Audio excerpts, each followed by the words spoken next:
Here's a great example of houses that were wired with aluminum wiring. If we'll look down here real quick, we'll see the neutral bar has a mix of some copper that's been added, but primarily the general purpose branches are aluminum. So we can see a number of them under there.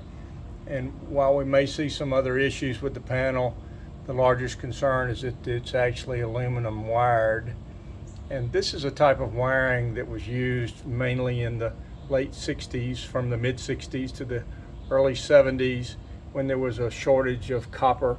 And so builders resorted to using copper or aluminum wiring. The biggest problem with aluminum wiring has been the potential for some overheating at some of the junctions. There's even been some of the fires reported.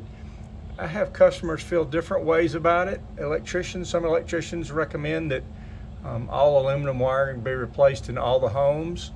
There's a number of other things that can be done these days. The CPSC has a really good website on it, so if you want to Google CPSC aluminum wiring, you'll get an idea of what their recommendations are, which is mainly either replace it or what we generally call pigtailing, which is to add a small section on the end with a coupler or a wire nut that is a special type of device that connects the two together so that it's a safer junction.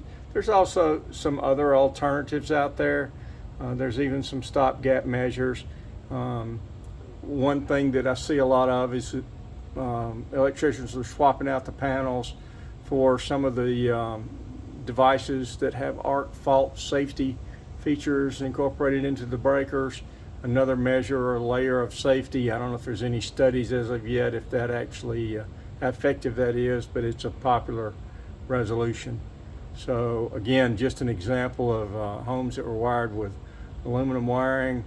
Find them in some areas of town, find them fairly often, at least several times a month. And if I'm in that particular type of neighborhood that was done in the 60s to 70s, there's as good a chance as not maybe that we might run across some aluminum wiring in the general branches.